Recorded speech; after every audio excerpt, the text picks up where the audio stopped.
বন্ধুরা, আজকে আমি বানাবো পটল ভর্তা। কিভাবে বানাচ্ছি দেখুন।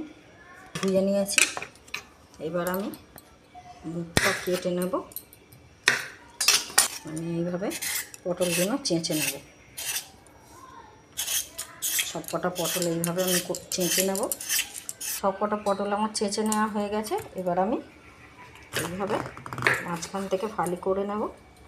নিয়ে প্রত্যেকটা পটল এইভাবে মাঝখান থেকে কেটে নেব।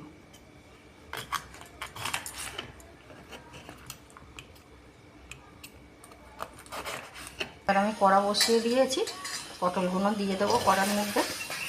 একটু জল দেবো, বেশি দেবো না। 1 চিমটি নুন দেবো, ঢেকে দেবো, একটু ভাপিয়ে নেব, একটু সেদ্ধ হোক। চাপাটা খুলে দেখবো সেদ্ধ হয়ে গেছে। এবার আমি এটা ঠান্ডা করে নেব, নামিয়ে হয়ে গেছে। এবার আমি মিক্সির জারেতে এগুলো পেস্ট করে নেব। এই দেখুন আমার পেস্ট করা হয়ে গেছে, আমি পেস্ট করে নিয়েছি। এটা জল ছাড়াই পেস্ট করবেন, এই রকম নরম হয়ে যাবে। এবার আমি কড়াইয়ের মধ্যে দেব সর্ষের তেল, দুটো শুকনো লঙ্কা, চামচ কালো জিরে, রসুন কুচি, দুটো পেঁয়াজ কুচি দিলাম।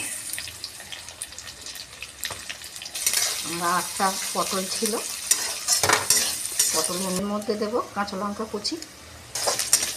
আমার বাদামি রঙের ভাজা হয়ে গেছে। এবার পটলের পেস্টটা আমি দিয়ে দিলাম। ভালো করে এইভাবে নাড়িয়ে নাড়িয়ে রসটা মারবো যতক্ষণ না কড়া দিয়ে তেলটা ছাড়ছে। এইভাবে নেড়ে যাব। এর মধ্যে দেবো স্বাদ মতো নুন। আগে ভাপানোর সময় অল্প একটু আমি দিয়েছিলাম, অল্প 2-4টে চিনির দানা। এইরকম অনবরত নেড়ে যেতে হবে। হয়ে এসছে, নামাবো। এই দেখুন কড়া দিয়ে এরকম ছেড়ে ছেড়ে মতো আসছে, এক জায়গায় জড়ো হয়ে যাচ্ছে। এবার আমি নামিয়ে নেব। হয়ে গেছে। এর মধ্যে আমি একটা লঙ্কা দেবো, একটু সর্ষের তেল দেবো ছড়িয়ে।